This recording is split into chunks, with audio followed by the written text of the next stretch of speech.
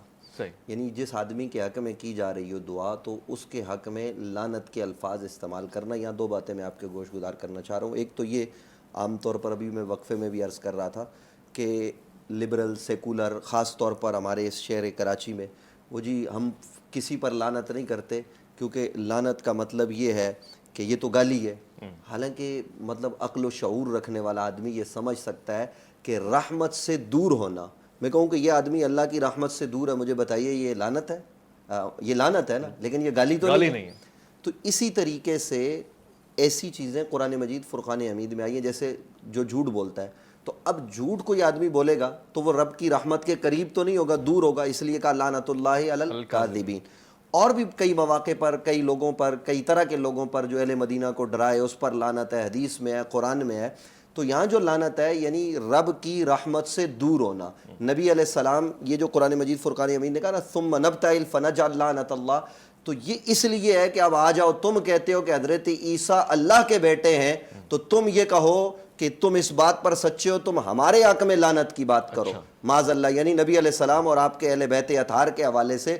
اور میں جو کہہ رہا ہوں کہ وہ اللہ کے بیٹے نہیں, وہ اللہ کے برگزیدہ بندے اور رسول ہیں. اور قرآن مجید فرقان حمید نے یہ بات بڑی وضاحت و صراحت کے ساتھ بتا دی کہ حضرت عیسیٰ علیہ السلام ابن اللہ نہیں ہے. تو میں اس بات پر قائم و دائم ہوں. اب تم اگر رب کے پر جھوٹ بول رہے ہو, بہتان باندھ رہے ہو, تو تم رب کی رحمت سے دور ہو. اس لیے یہ لعنت کی بات ہوئی. اور آقا کریم صلی اللہ علیہ وآلہ وبارک وسلم نے لعنت کی نہیں, لعنت کرنے کا تو موقع ہی نہیں آیا, دعا کرنے کا تو موقع بھی, ہاتھ اٹھے ہی نہیں تھے. ہاتھ اٹھنے سے پہلے انہوں نے اپنے آپ کو گرا دیا اور شکست کو تسلیم کر لیا اور کہا یہ چہرے جھوٹوں کے نہیں ہو سکتے. تو اس لیے یہ جو تصور ہمارے ہاں پایا جاتا ہے نا قرآن کے حوالے سے, تو یہ مطلب صحیح تصور نہیں ہے کہ قرآن میں کوئی گالی ہے, معاذ اللہ ایسا نہیں ہے. اور یہاں سیدنا حضرت محمد مصطفیٰ صلی اللہ علیہ وآلہ وصحبہ وبارک وسلم, جہاں ہم بدر کی بات کرتے ہیں تو بدر میں تلوار جو ہے وہ نبی علیہ السلام نے اٹھائی, احد میں اٹھائی, خود نبی علیہ السلام کے دندان مبارک زخمی ہوئے, آپ کا چہرہ عطر خون آلود ہوا, سب کچھ ہوا. جہاں اسلام کے لیے تلوار کی ضرورت پڑی وہاں نبی علیہ السلام نے تلوار کو اختیار کیا.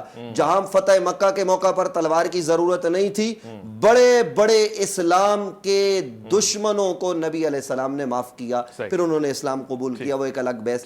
تو میں صرف یہ عرض کر رہا ہوں, میں صرف اتنی بات عرض کر رہا ہوں کہ علامہ صاحب نے بات کی کہ جناب مساجد میں یہ نہیں ہوتا, آپ تشریف لائیے, ہم آپ کو بتائیں گے, شاید ہم آپ سے زیادہ کرتے ہیں. فَقُلْ تَعَالَوْا نَدْعُوا أَبْنَاءَنَا وَأَبْنَاءَكُمْ. اس شہر میں, اس ملک میں میں بڑے دعوے سے کہتا ہوں, ہم سے بڑھ کر کون اہل بیت کا ذکر کرتا ہے؟ لوگ ہمیں ذکر اہل بیت کی وجہ سے رافضی قرار دیتے ہیں, وہ کہتے رہیں, وہ ہمیں جو مرضی بنائیں. اہل بیت کا ذکر نہ کسی شیعہ کی میراث ہے, نہ کسی سنی کی میراث ہے, نہ کسی انسان کی میراث ہے. اہل بیت کا تذکرہ جن و انس ملائکہ یہ سب کے لیے اور سب کو کرنا چاہیے. اور یہ تو اسلام کی حقانیت کی بات ہے کہ جب نبی علیہ السلام نکلے تو لوگوں کو آج بھی یہ بات ہم باور کرا رہے ہیں کہ دیکھو اس وقت جب وہ نکلے تو ان کے نکلتے کے واقعے کو بیان کیا ام المومنین سیدہ طیبہ حضرت عائشہ صدیقہ رضی اللہ تعالی عنہا, حضرت سیدنا ابو بکر صدیق کی شہزادی نے, اور بیان کر کے بتایا کہ دیکھو ان کی وجہ سے اے قیامت تک آنے والے مسلمانوں اللہ نے اسلام کو فتح عطا کی, اور ایسی روشن فتح کہ جس کی خوشی ہر موقع پر ہمیں منانی چاہیے. خوشی کا دن ہے, اور خوشی کا دن ہے. تو میں سوال پوچھنا چاہتا ہوں علامہ صاحب, آپ ہر بات پہ عید منا لیتے ہیں, ابھی آپ نے گزشتہ عید غدیر کا نام دیا, آپ اس کو بھی عید مباہلہ کیوں کہتے ہیں؟ دیکھیں, عید اگر اس کو خوشی کی معنی میں کہا جائے تو کوئی حرج نہیں ہے، کیونکہ خوشی کا دن ہے. جیسے عید غدیر کے لیے ہم نے کہا خوشی کا دن ہے، لیکن جیسے جو باقی جو عید نماز وغیرہ ہے وہ عید الفطر اور عید الاضحیٰ کی وہ اپنی جگہ پر، لیکن خوشی کے عنوان سے اس کو عید کہا جا سکتا ہے.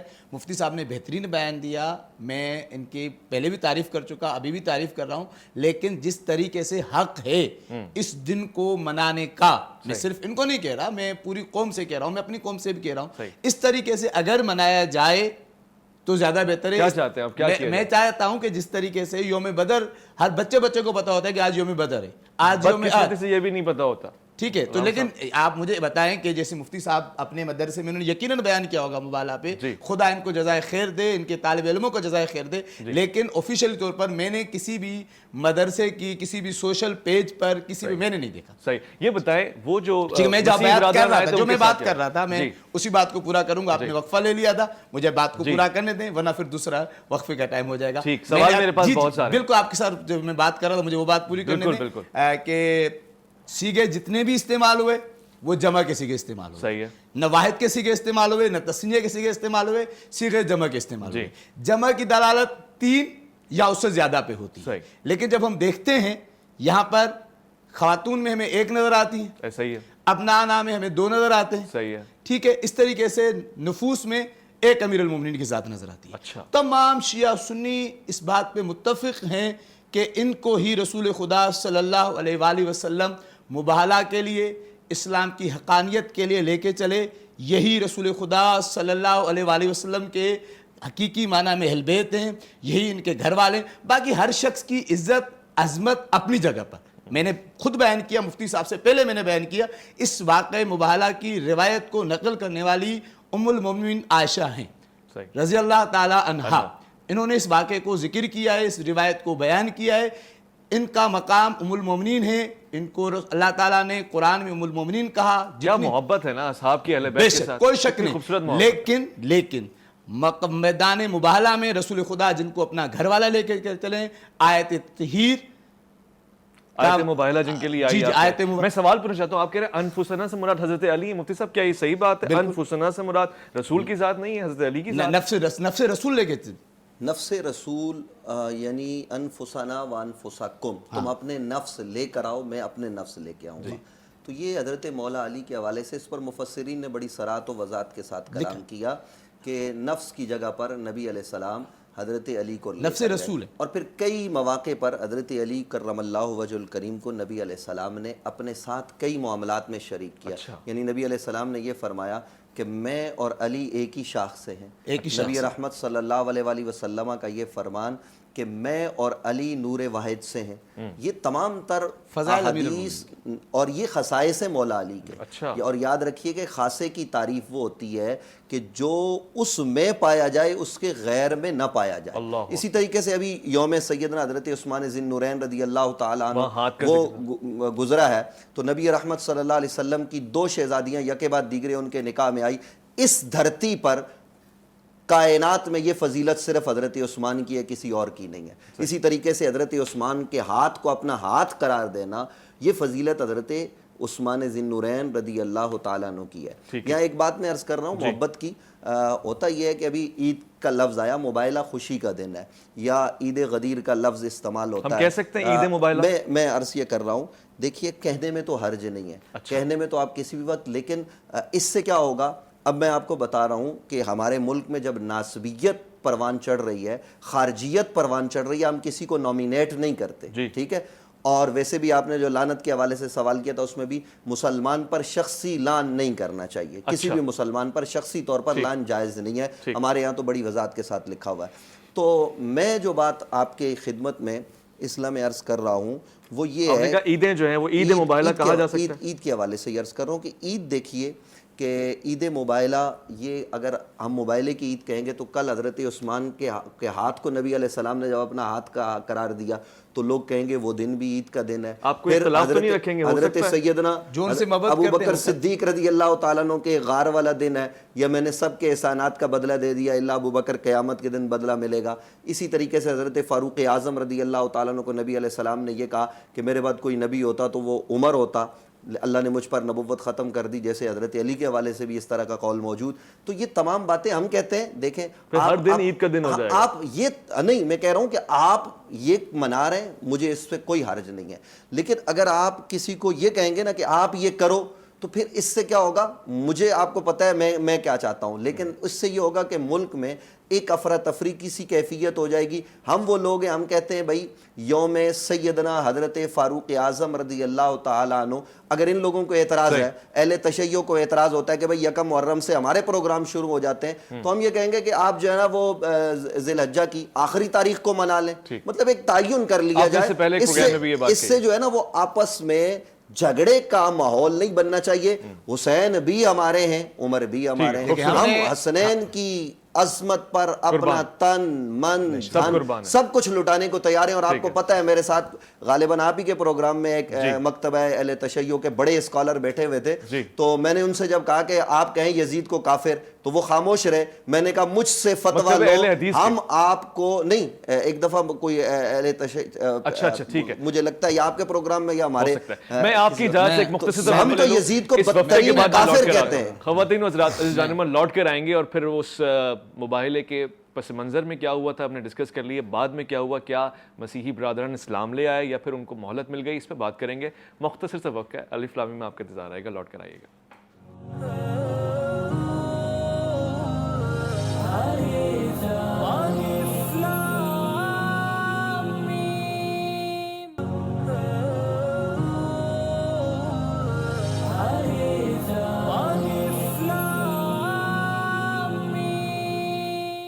خوش آمدید. الف لام میم میں گفتگو ہو رہی ہے مباحلہ کے حوالے سے. میں علامہ صاحب سے پوچھنا چاہتا ہوں، ایک تو وہ جمع کا صیغہ کیوں استعمال ہوا، اتنے سارے افراد ہو سکتے تھے، تو پھر قرآن بھی اجازت دے رہا ہے کہ آپ اتنے ساروں کو بلا سکتے ہیں جو جمع میں آتے ہیں. عربی میں واحد سے اوپر تثنیہ ہوتا ہے اور تثنیہ سے زیادہ جمع ہوتا ہے، 2 سے زیادہ. تو اس کی وجہ کیا؟ پھر اینڈ میں مجھے کنکلوژن بھی چاہیے کہ آخر ہوا کہ اسلام لے آئے یا چلے گئے. بسم اللہ الرحمن الرحیم. میں بات جہاں پہ ختم کی تھی کہ مفتی صاحب نے بہت اچھا بیان دیا. سب سے پہلی بات یہ کہ ہم کسی کو بھی نہیں کہہ رہے کہ آپ عید منائیں. ہم نے تقریر کے بات کے شروع میں یہی کیا کہ بھائی اس مباحلہ کے دن کو منایا جائے.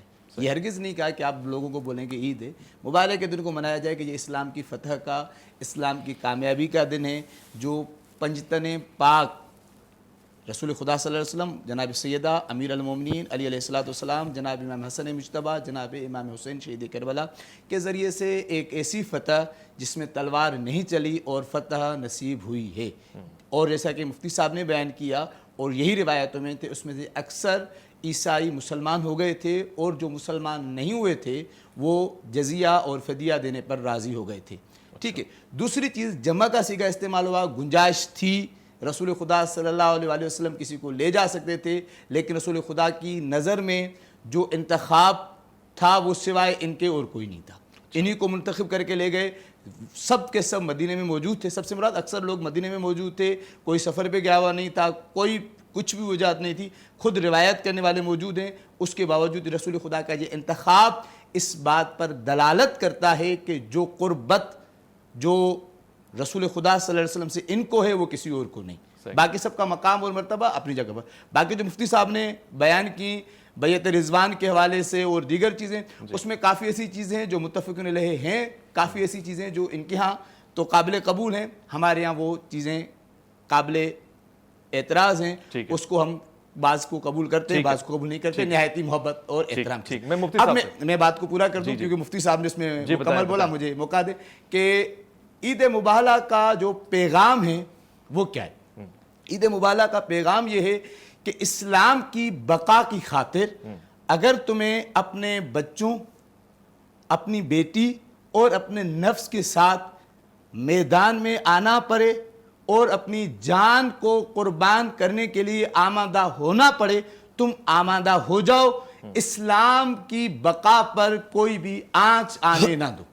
یعنی رسول خدا صلی اللہ علیہ وسلم کی سیرت ہے. یہ ان لوگوں کے لیے پیغام ہے جو دوسروں کے بچوں کو تو مجاہد بناتے ہیں، اپنے بچوں کو پڑھنے کے لیے کسی کو امریکہ بھیج دیتے ہیں، کسی کو کینیڈا بھیج دیتے ہیں، کسی کو لندن بھیج دیتے ہیں. دوسروں کے بچوں کو کہتے ہیں کہ تمہارا بچہ شہید ہو گیا، تمہارا بچہ غازی ہو گیا. یہ ان کا تعلق رسول خدا صلی اللہ علیہ وسلم ہرگز نہیں ہے. رسول خدا صلی اللہ علیہ وسلم نے اس میدان میں کسی اور کے بچے کو لے کے نہیں آئے. اپنے بچے لے کر اپنے بچے ساتھ میں لے کے آئے, امام حسن اور امام حسین کو لے کے اس حسین کو اپنی آغوش میں لے کر آئے جن کے لیے فرمایا تھا الحسین منی و انا من الحسین. ٹھیک ہے, میں مفتی صاحب سے ایک سوال پوچھنا چاہتا ہوں, اس پروگرام کا آخری سوال ہوگا.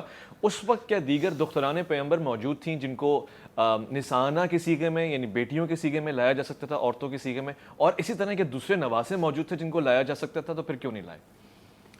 دیکھیے گزارش یہ ہے کہ یہ خاصہ ہے, میں نے پہلے کہا کہ خاصہ وہ چیز ہوتی ہے کہ جو اس میں پائی جائے جس کا خاصہ ہو غیر میں نہ پائی جائے. تو یہ حضرت مولا علی کا خاصہ ہے, سیدہ زہرا پاک کا خاصہ ہے. ہم اس کو اس طرح بیان کر سکتے ہیں, اور میں اپنے یہاں کرتا ہوں کہ سیدہ زہرا طیبہ طاہرہ جب وہاں تشریف لے گئی نبی علیہ السلام کے ساتھ تو وہ اکیلی تھی, کوئی اور عورت اس وقت تھی نہیں, لیکن کائنات کی تمام عورتوں کی سردار ملکہ وہ حضرت سیدہ زہرا پاک ہیں. اس میں کوئی دو رائے نہیں ہے, ہم تو یہی بات کرتے ہیں. وہ اپنی والدہ کی بھی سردار ہے, ام المومنین سیدہ طیبہ طاہرہ خدیجۃ الکبریٰ رضی اللہ تعالی عنہا. وہ آپ سے بھی افضل ہے, ام المومنین سے بھی افضل, جی اپنی ماں سے بھی افضل ہے. کائنات کی کوئی عورت سیدہ زہرا کی عظمت کو نہیں پہنچ سکتی. تو اب جب وہ سب سے افضل ہیں تو میں یہ سمجھتا ہوں کہ وہ سب نیک عورتوں کی نمائندگی کر رہی تھی. جناب امی عائشہ سے بھی افضل ہے, جناب امی خدیجہ سے بھی افضل, سب سے افضل ہے. اس میں اب یہ میں اعلان آن ایئر کہہ رہا ہوں, اور میں یہ بات عرض کر رہا ہوں اسی طریقے سے حضرت مولا علی گئے تو وہ صحابہ کرام علیہم الرضوان اور سب کی نمائندگی کر رہے تھے. حضرات حسنین کریمین, اب دیکھیے نا ایک حدیث ہے الحسن والحسین سیدہ شباب اہل الجنہ, یہ جنت کے جوانوں کے سردار ہیں. تو کچھ لوگ یہ کہتے ہیں نہیں یار یہ تو جوانوں کے سردار ہیں. بھئی سرداری کئی معنوں میں ہوتی ہے, آپ ان کی سرداری کو جنت میں قبول کیوں نہیں کرتے؟ آپ کو قبول کرنا چاہیے. آپ کہتے ہیں جنت میں بزرگوں کے سردار وہ ہوں گے اور فلاں کے سردار وہ ہوں گے. بھائی ہم یہ کہتے ہیں کہ نبی علیہ السلام نے کہا نا الحسن والحسین سیدہ شباب اہل الجنہ, یہ جنتی جوانوں کے سردار ہیں. تو جس طرح نوجوان بالکل ینگ نوجوان جناب حضرت اسامہ بن زید کو نبی نے لشکر کا سردار بنایا ایک خاص موقع پر, تو بزرگ ترین صحابہ کو اس لشکر میں شامل رکھا, تو سب نے اسامہ بن زید کو اپنا امام اور اپنا سربراہ تسلیم کیا. اور میں صرف یہ بات اویس بھائی عرض کر دوں اس موقع پر ایک سیکنڈ چند سیکنڈ میں, کہ سیدنا حضرت عمر اور حضرت ابوبکر مدینے میں رکے وصال رسول خدا صلی اللہ علیہ وآلہ وسلم کے بعد, تو اجازت لے کر رکے. تو جب یہاں ایک خاص موقع پہ آپ سردار تسلیم کر رہے تو جنت میں ان کو بھی سردار تسلیم کر لینا چاہیے. اور باقی رہی بات یہ کہ یہ سب نوجوانوں کی نمائندگی کر رہے تھے, یہ امت کے نمائندے تھے, اور رسول خدا ساری کائنات کے سردار وہ موجود تھے, اور اسلام کو اللہ تعالیٰ نے فتح عطا کی, اور یہ عیسائیوں نے اپنی کتابوں میں لکھا. ٹھیک ہے, بہت بہت شکریہ مفتی نوید عباسی صاحب, بہت بہت شکریہ علامہ حیات عباس صاحب, بہت بہت شکریہ عزیزان من آپ کی سماعتوں کا, آپ کی نظروں کا, اور پھر آپ کے تصورات کا جو عقیدت سے پر ہیں. میں اپنا ایک پیغام آپ کے سامنے رکھنا چاہتا ہوں مختصراً تر, یہ سارے محبت اور مودت کے مواقع ہیں, ان کو ضائع نہ ہونے دیجیے گا. اس میں الفت بڑھائیے گا, اتحاد بڑھائیے گا, اتفاق بڑھائیے گا, اور قرآن سے احادیث سے محبت کو بڑھائیے گا. اپنا بہت خیال رکھیے گا, اپنے سے بڑھ کے خیال رکھیے گا ملک پاکستان کا, اللہ کے فرمان کا. اللہ کی امان میں.